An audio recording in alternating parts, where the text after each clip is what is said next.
This is Dave Meltzer with Entrepreneurs, the Playbook, and I have a friend of mine, Justin Miclat. He is the CEO of Kinetic Group, but moreover, he had followed me in his earlier years. He's so young, but actually heard me speak at his law school, USD.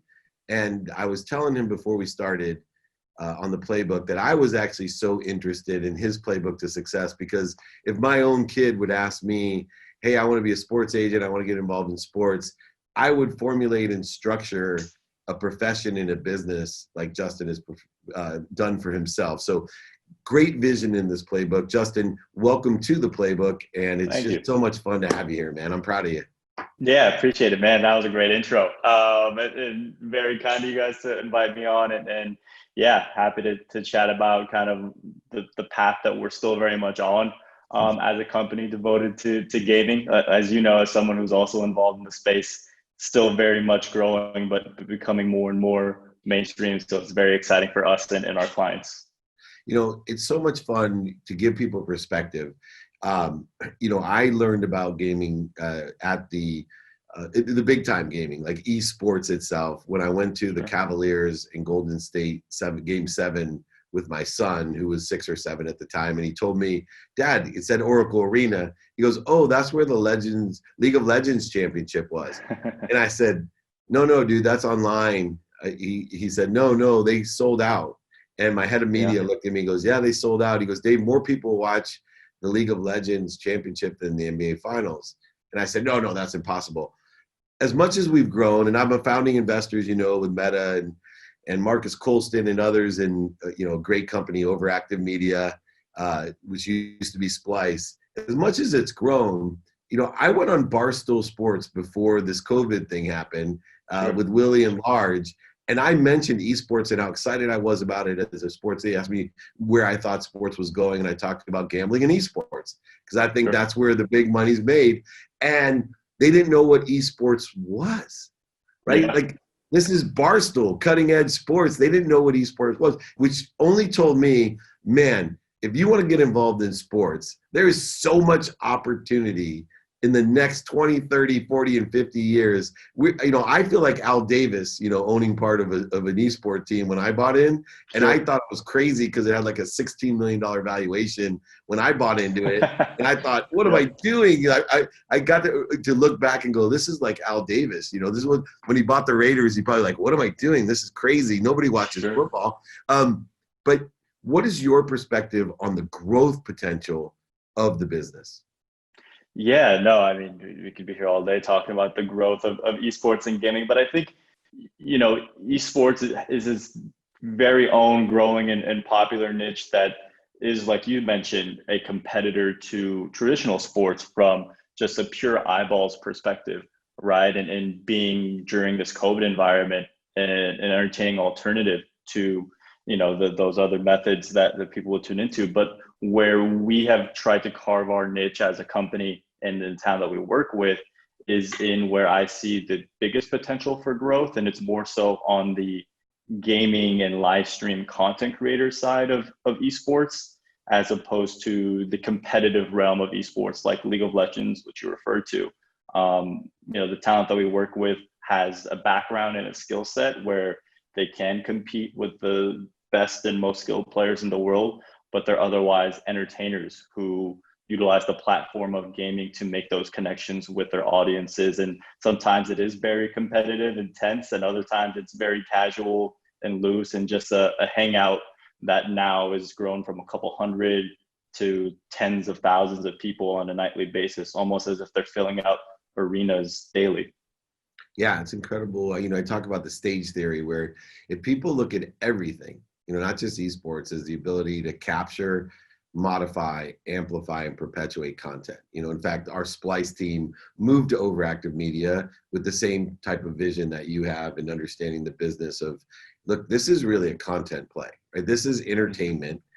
It's a new way of entertaining. Most of the traditional executives don't understand how to do it, which saved you, right? Because you're no different than Lee Steinberg when he graduated from Berkeley and he was the HR, you know, for, you know, the Atlanta quarterback, I forget his name, Steve Barkowski, right? So Sure. Barkowski was at Berkeley with them, and there was only like lawyers, there wasn't agents, and then he became, that. Here, there's so much opportunity. You graduate law school just a couple years ago, and start figuring out, how do I tie content to brands? How do I monetize individuals brands with bigger corporate brands or company brands or product or service or solution brands? But moreover, how to build an audience. What skills did you learn in law school? Because I find that my legal background helps me in all realms. What skills did you learn in law school that helped you figure out, number one, how this all pieced together, but two, how to execute on it?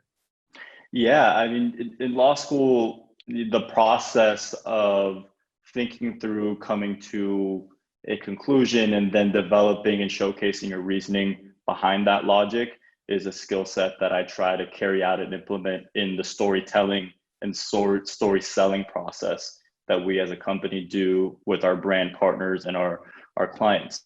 So although it's not specific as it relates to citing case precedent, I think the principle remains that being thoughtful about, okay, what is the objective, what is the kind of stance or goal you're trying to reach, and provide thoughtful, intentional reasoning behind why that is the case. And that's something that I carry from my time in law school and the brief stint that I had working on the sports media and partnership side before more fully focusing in gaming and esports. You're still in business for yourself, right? You started your own business. You're a young entrepreneur, and there's no accounting for the dummy tax. I always say, people are like, how did you become such a success? I'm like, oh, because I was the biggest loser and failure. That's, and I find that, I have so many different friends that are super successful, and we illuminate together like what we didn't know. What are some of the things that you didn't know going into starting your own business, right? It's one thing to have a business within the esports realm and content realm, but you're still running a business, right? You still have employees and overhead and competition and all these other things. What are some of the key lessons that you learned starting a business in a new industry? Yeah, I mean, like you said, especially because it is a new industry, it's great, and it's been important from day one for us to really set a standard in terms of the goals we want to reach and how we want to achieve them.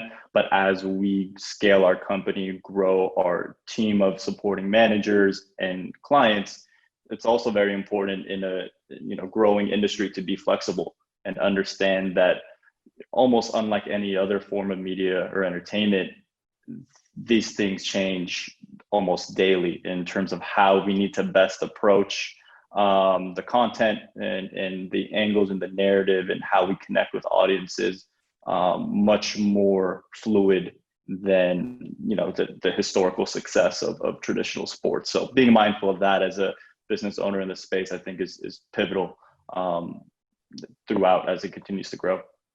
One of the things I study and do research on everybody, and as much as I've been a fan of yours and watching from afar, when I got the microscope out, one of the similarities that you and I have is that we use kind of the fun, the backdrop of what we're doing, the networking of what we're doing in order to provide value. What's your perspective on the value, the quantitative value of what you do?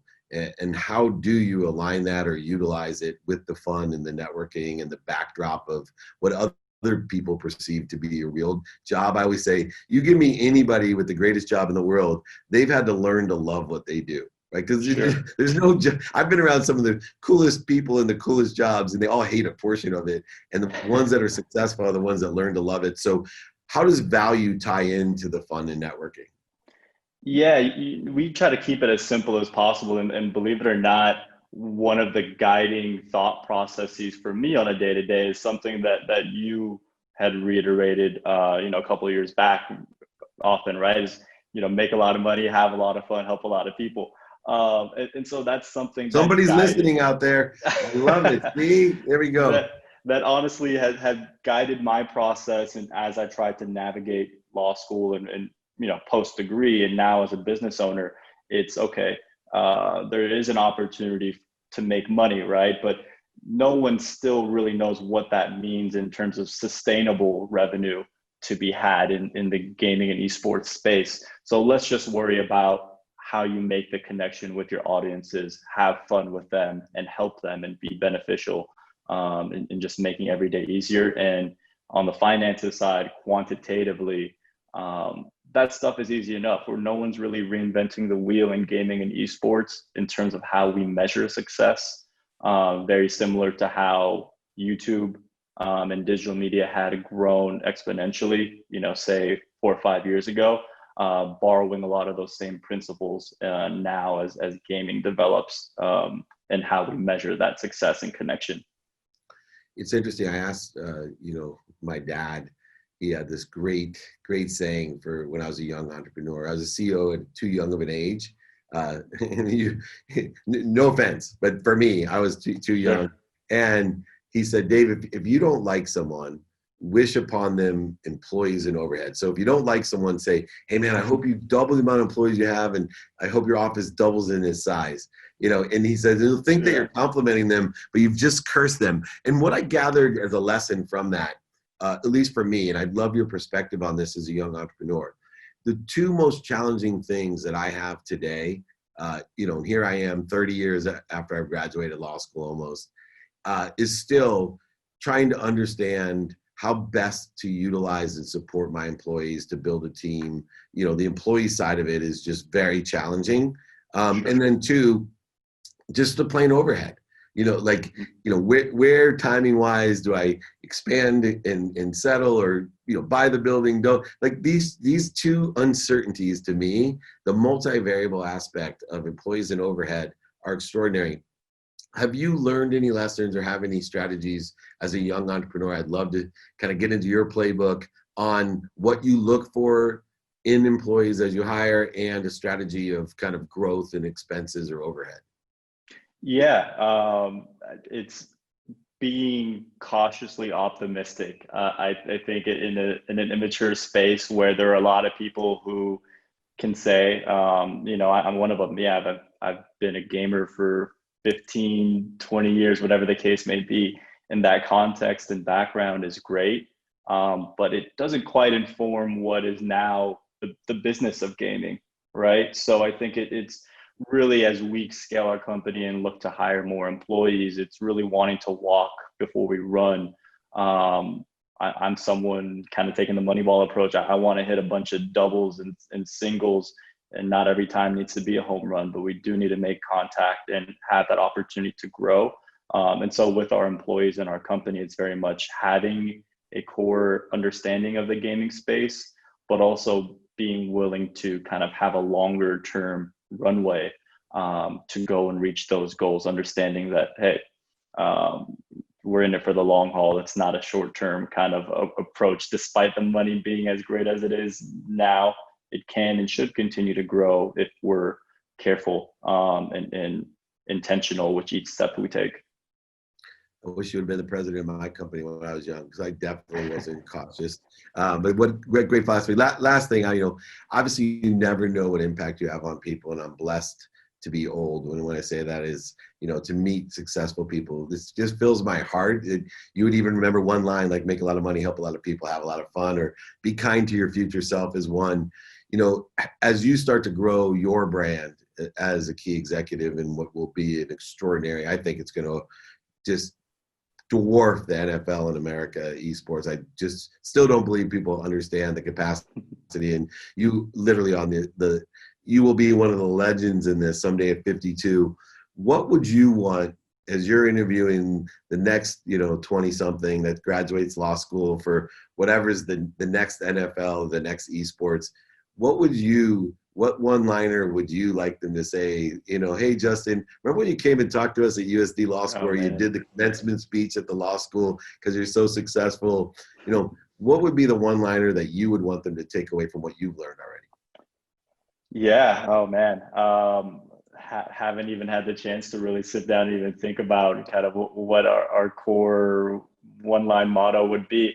As a company, I guess, to try to take the easy way out, we kind of take the three-pronged approach, right? Adapt, create, and evolve and connect. And so, for us, it's really knowing yourself and know who you are and what you do. But at the same time, you have to be able to pivot off of that. And that's super important, because each and every person, despite their placement or stature in a space, will vary, especially in the industry that we're in. Gaming is a world of musical chairs where a lot of people are entering and exiting, right? So if there's any kind of principle that I can impart on people, hopefully that sticks. It's, know yourself, but also adapt at the same time. So you got it. Know yourself and adapt. This is a man that enjoys the consistent, persistent pursuit of his potential. Extraordinary opportunities, taking advantage of them. Way to lead the way. Justin, it's such a pleasure to have you. You're a true entrepreneur. Thank you. Thank you so much for joining me. This is Dave Meltzer with Entrepreneurs, the Playbook.